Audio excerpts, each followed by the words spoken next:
Tales Under the Oak, The Toad Folk 2, The Festival.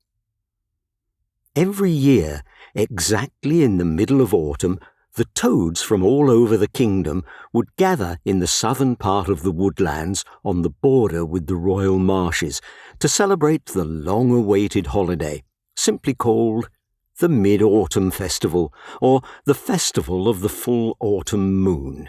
Initially on this day, the locals from the capital humbly celebrated the birth of King Grog the Wise, the glorious ruler of the Toad Kingdom. The event was celebrated at the castle gates with 3 blows on the royal trumpet, followed by a dull, croaking, "Eternal memory to the glorious king, the herald of change." After that, everyone would slowly return to their business. Over time, the folk from nearby towns and villages adopted the tradition, transformed it, and eventually turned it into a big celebration, embracing the last warm days of the year. Toads, a peace-loving and cold-blooded folk, rarely held noisy parties. All important dates were celebrated modestly in the family circle. However, the Mid-Autumn Festival became an exception, and every year the toad folk tried to outdo themselves. The holiday became larger, louder, and more cheerful. So it was on the Jubilee's 200th time, when the woodland town of Frogling at the crossroads of the main road leading to the royal marshes was drowning in music, toad ale, and the laughter of little toads until the scarlet sunset, and after that the most interesting part of the festival began.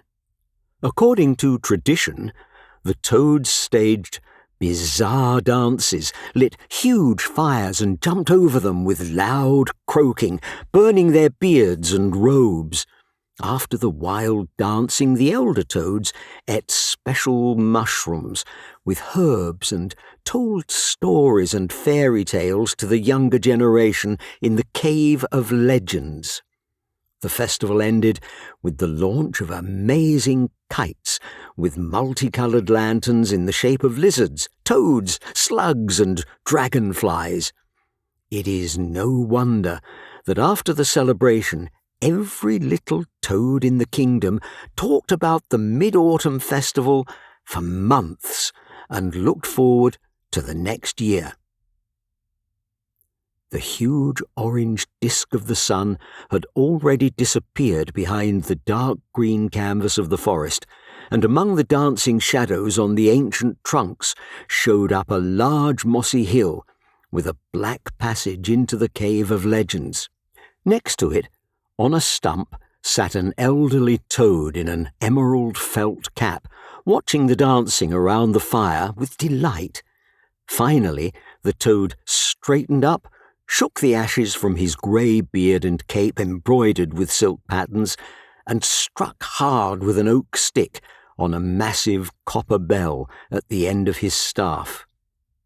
"Listen here, Toad and Bogling. The hour of tales has come to Frogling. Wrap your cloak and go ahead. Among the legends now you tread." The old toad cleared his throat after these words, and loudly added, "Krog the storyteller is eagerly awaiting the inhabitants and guests of Frogling in the Cave of Legends." Inside, the cave was illuminated by a shimmering turquoise light emanating from the mushrooms on long stalks sticking out of the grey stone. It was humid, and translucent steam rose around the silhouette of the storyteller. Thin streams of water, flowing from cracks in the walls and running down a smooth gutter in the floor, merged into a soothing rustle. A wonderful background for listening to stories. All this made a great impression on the toads entering, especially the children, whose jaws were wide open.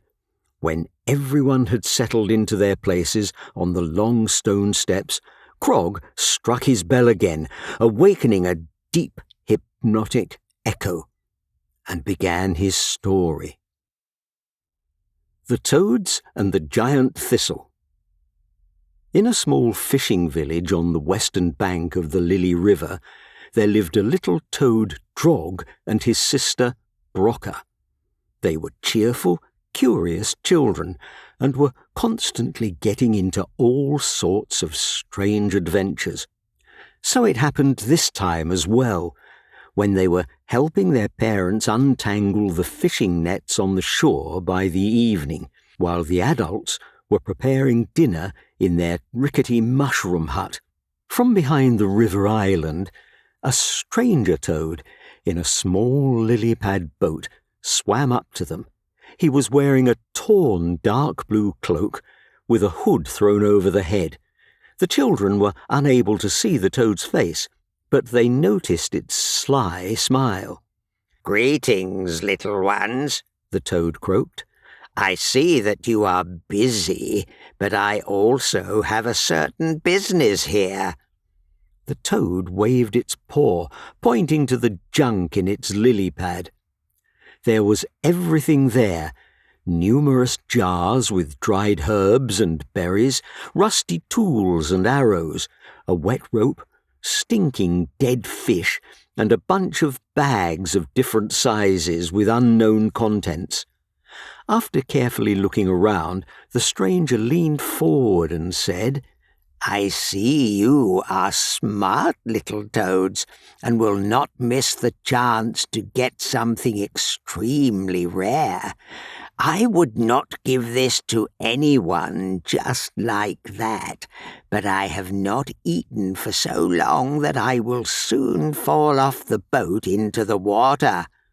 If you had taken pity on the old traveller and exchanged that box of fish for one valuable bag with rare seeds from the depths of the woodlands, you would not have regretted such a deal at all."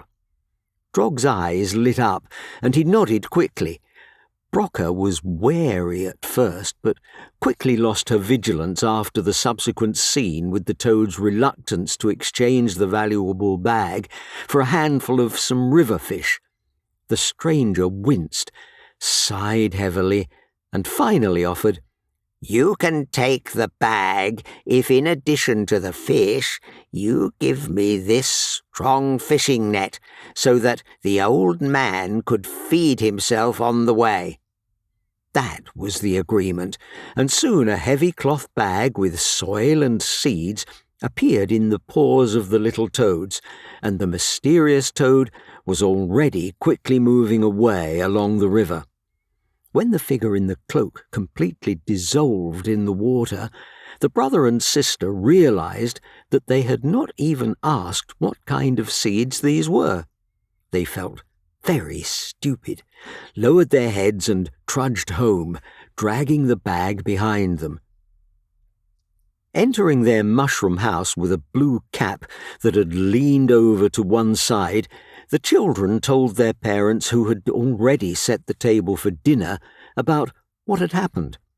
The father loved his little toads, but he had a quick temper. He got very angry and, throwing a plate of fish on the table, said sharply, "Maybe you should invite him to our home next time and cook him a delicious dinner.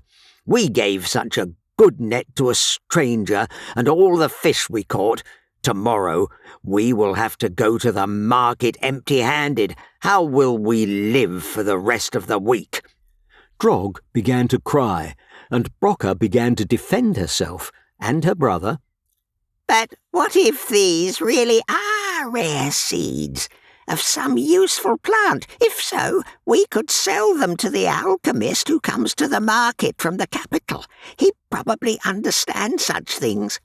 The father softened a little, and, tucking his paws into his checkered waistcoat, replied, "You have been deceived, children.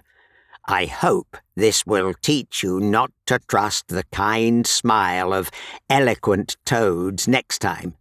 After these words, He sighed deeply and went up the spiral staircase to the bedroom. The mother, of course, understood that the children had made a big mistake, but she came up and hugged the brother and sister. "There is nothing to be done now, my dears," she said. "Be more careful in the future.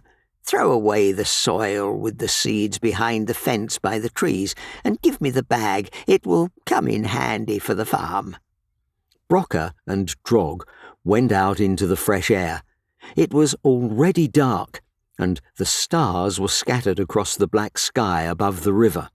The children crossed the garden and crawled between the logs in the low fence. They decided to empty the contents of the bag a little further away, into a small peat hole next to an old willow. "Let's go home and quickly forget about today," said Brocker to her brother, and after taking one last breath of cold air to the chirping of crickets, the children went to bed. It had been raining all night, and the sky was covered with thick clouds. It was not yet light when the parents took the cart with salted fish from the previous week to the market early in the morning.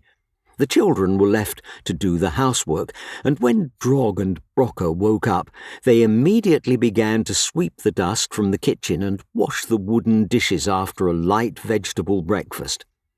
Brocker carried the bucket of dirty water out into the garden and almost fell over in surprise.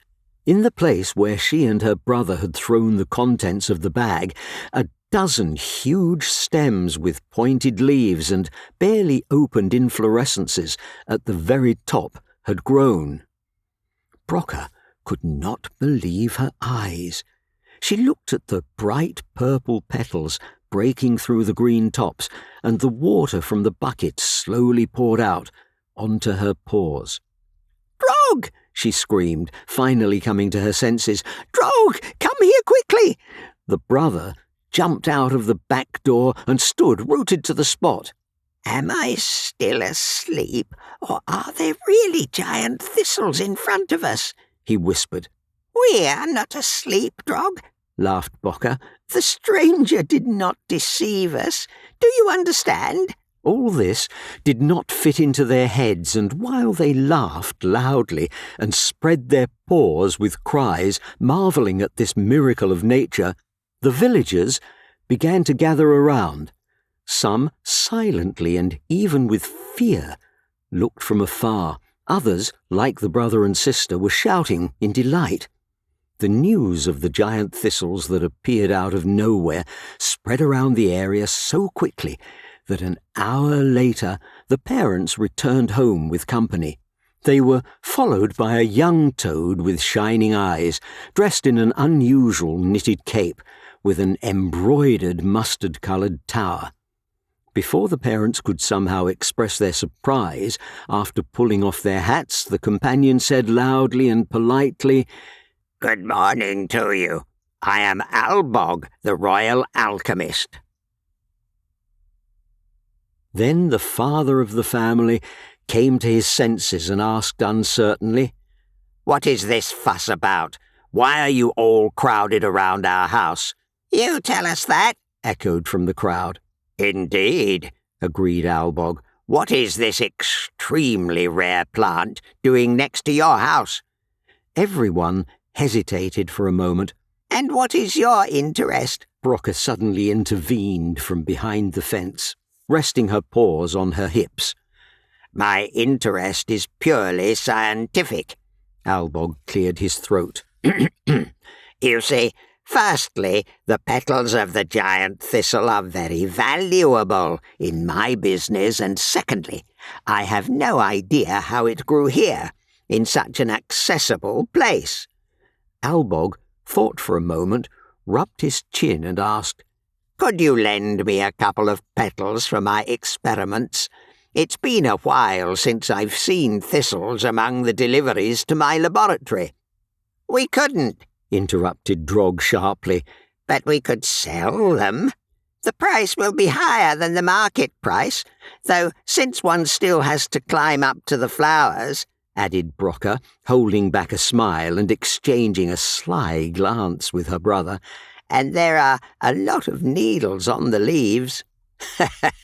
Smart kids, the alchemist burst out laughing and nodded towards their parents, who still didn't understand anything, but were smiling blissfully. We'll discuss the details in your hut over a mug of ale. Would you mind taking us inside? No one ever learned the details of the conversation in the mushroom hut, but Grog and Brocker's family had noticeably improved their situation.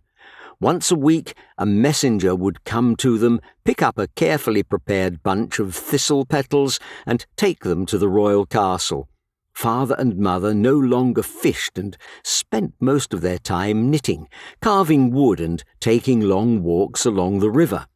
And when Brocker and Grog grew up, the family's savings were enough to send them to study in the royal marshes. Grog found his place in the School of Spear and Bow, and Brocker decided to apply her intelligence to perseverance to the Royal Mage Academy. Did the stranger in the lily-pad boat know that he gave the children rare and very valuable seeds? It is unlikely, but he certainly played a key role in the further fate of the little toads. Boring tales, shouted one small impudent toad from a stone bench. We want scary ones. Krog, the storyteller, cast a sharp glance at the listeners. Well then, listen to this one, he boomed, wrapping himself tighter in his cloak. The Toad and the Armoured Slug. It was a long time ago on one gloomy autumn day. From behind the wet juniper bushes appeared a large slug head, which slowly turned left and right, obviously searching for a way. The slug crawled out entirely, and it turned out that it was dressed in shiny plate armour, skillfully fastened with soft leather. Each steel plate was engraved with an image of the royal castle.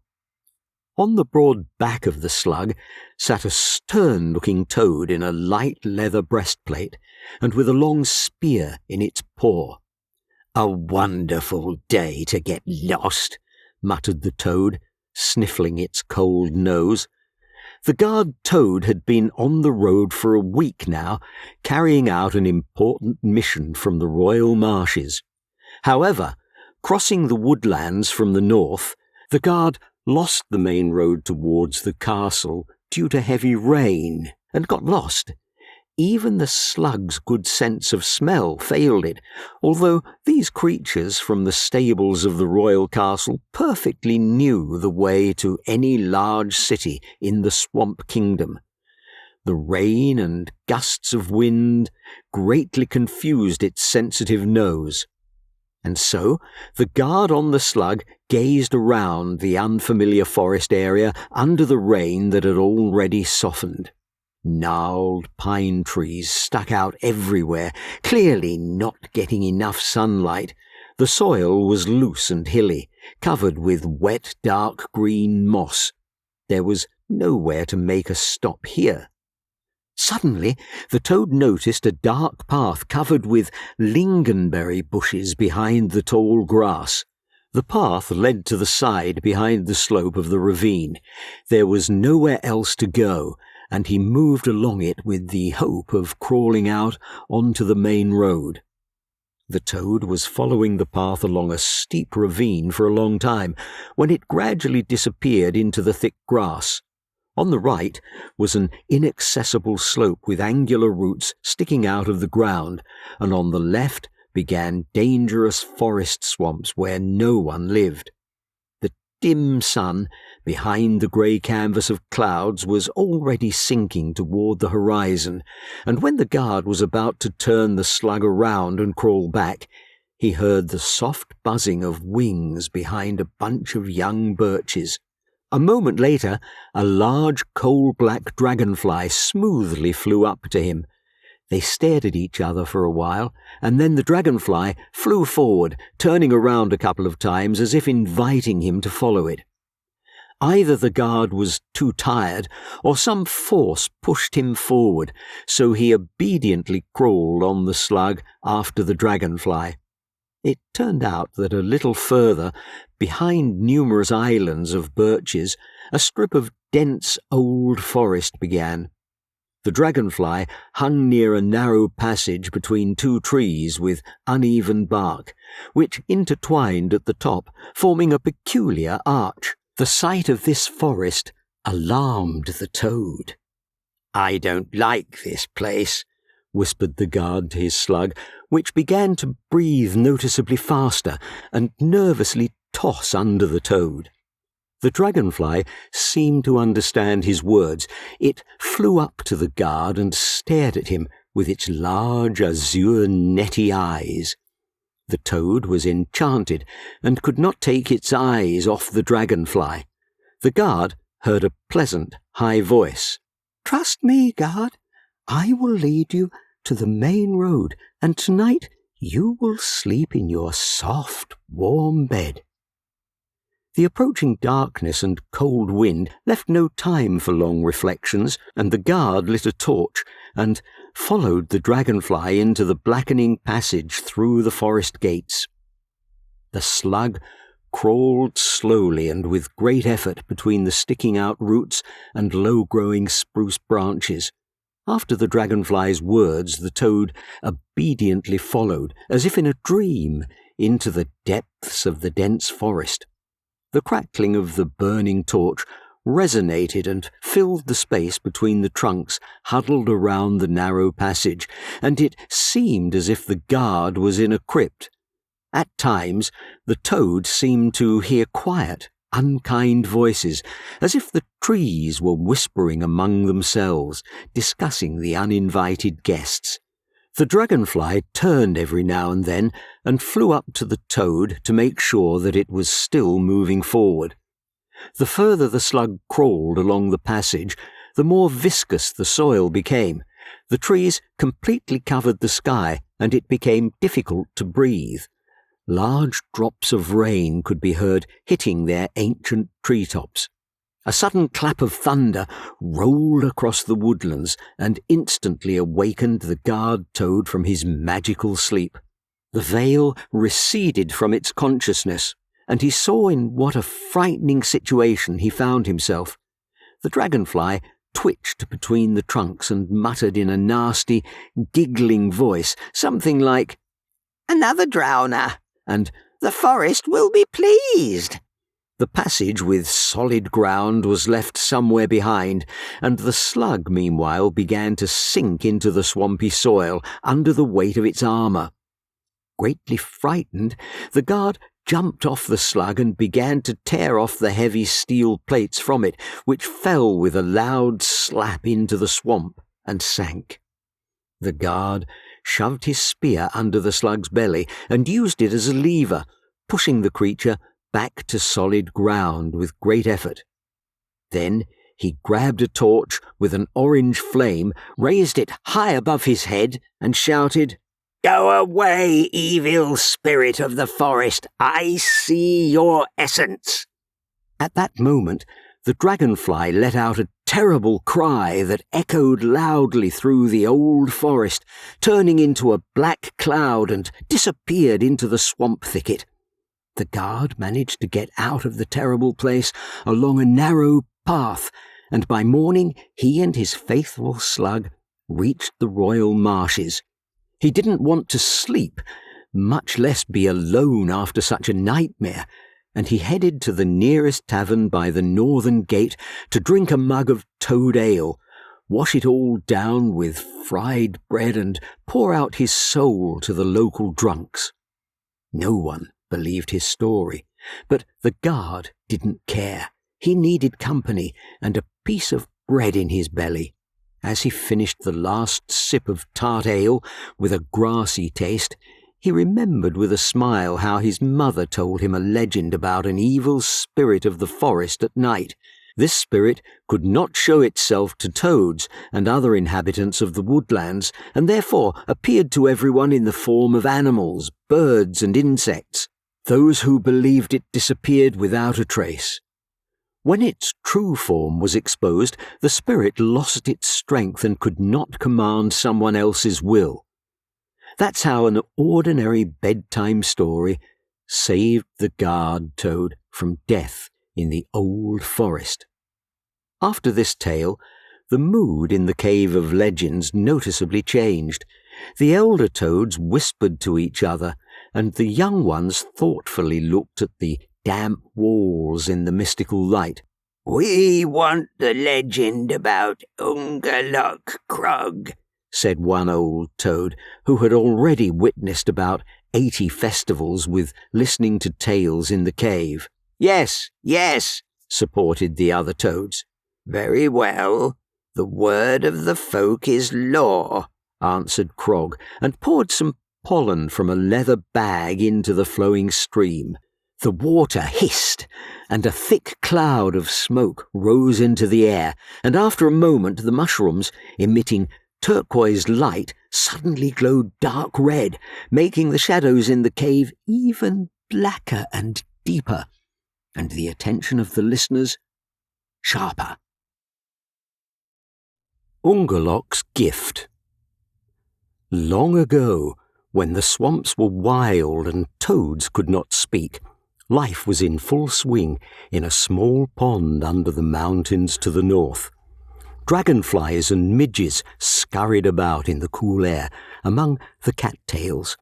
Crickets sang in the bushes under the willows, and the tails and heads of fish appeared on the surface of the water every now and then, and on the widest lily pad sat an old blind toad. She was no different from other toads of that era, except for her blindness and the enormous patience that had developed over a long, sightless life.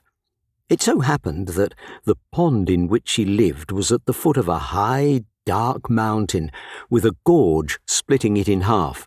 An obvious name was later given to this gorge, the Gorge of the Amphibian Gods, because it was from there that Ungolokk once emerged, giving the toads speech and art as its great gift. And the very first words spoken by the toad folk flew out of the mouth of that blind old toad. No one knows exactly what Ungolokk saw in her, and why he decided to give her knowledge, but most likely the god of amphibians was satisfied that she could not see him, as he never wished to be seen by anyone. And so Ungolokk left his ancient refuge in the mountains, summoned the old toad, and she followed him. He showed her the northern forests, the endless mountain ranges from which a fast river burst forth, falling onto the sharp black stones. He taught her to navigate the lily pad, showed her the impassable swamps. They walked around all the woodlands and plunged into the lush nature of the swamps in the south. Day and night they were on the road and talked about the past, present, and future, about simple trifles and about divine influence, about crafts and about art. Although the toad was old, Ungolokk's magic was stronger. Everything she saw and heard rejuvenated her and strengthened her spirit. So, several years passed, and when the time came to part, Ungolokk said, "I taught you everything I could. Now go south and find an ancient oak that grows on the hills surrounded by swamps. Gather your folk there and pass on your knowledge to them." The old toad was saddened by separation from her teacher, but she did as he asked. The toad wandered far from her home for a long time, until she finally found those lands and a huge old oak tree which stood alone on the flat top of a huge hill, wrapped in soft moss. Its massive roots loosened the soil and made many passages in it. The cold weather was approaching, and in order not to freeze, the toad decided to find a temporary shelter among the roots of an ancient tree. So the winter passed, then a whole year. Time passed quickly, and the toad got used to its new home, digging a whole system of tunnels under the oak. She still remembered Ungolokk's words, but did not understand what she needed to do. And so one day, when the winter ice melted and began to flow from the hills into the spring streams, the old toad crawled out of her shelter and sang a song about how she admired the lands she had seen during her long life. Birds began to flock to the toad's singing, snakes crawled up, and in the end, at least 100 of her own folk gathered near the oak, listening attentively to the song and trying to understand its meaning. The toads began to come to the oak every day, passing on the news of the powerful witch toad living under the old tree, and the old toad kept singing about and telling what she had seen and what she was thinking. So many years passed until the toad completely lost its strength. It crawled out of the roots less and less often, and one day she remained underground forever. And the attentive listeners, during all the time spent with the wise mentor, became smarter and learned to talk themselves. With the ability to talk came work and art, as well as magic, which flourished and transformed for centuries. The first intelligent toads eventually created the most beautiful thing they were capable of, the Toad Kingdom. They built a magnificent castle around the ancient oak and chose a leader among the wisest of the toads, laying the foundation for prosperity in the Toadlands. And the oak tree still stands in the royal garden, striking everyone with its grandeur, from simple passing traders to newborn queens and kings. Everyone listened to Krog with open mouths, and the end of the legend was accompanied by loud jubilation. "Thank you, thank you!" Krog bowed with a wide smile. "And now, everyone quickly outside. They are already waiting for us to launch the kites." With cheerful cries, the toads rushed to the exit of the cave. In front of everyone, of course, ran the little ones, who were met by a kaleidoscope of heavenly lights. Orange, purple, and green kites twisted in a dance and shimmered under the starry sky. Loud music, clapping and croaking, filled the entire space, and everyone really wanted this festival to never end. The end.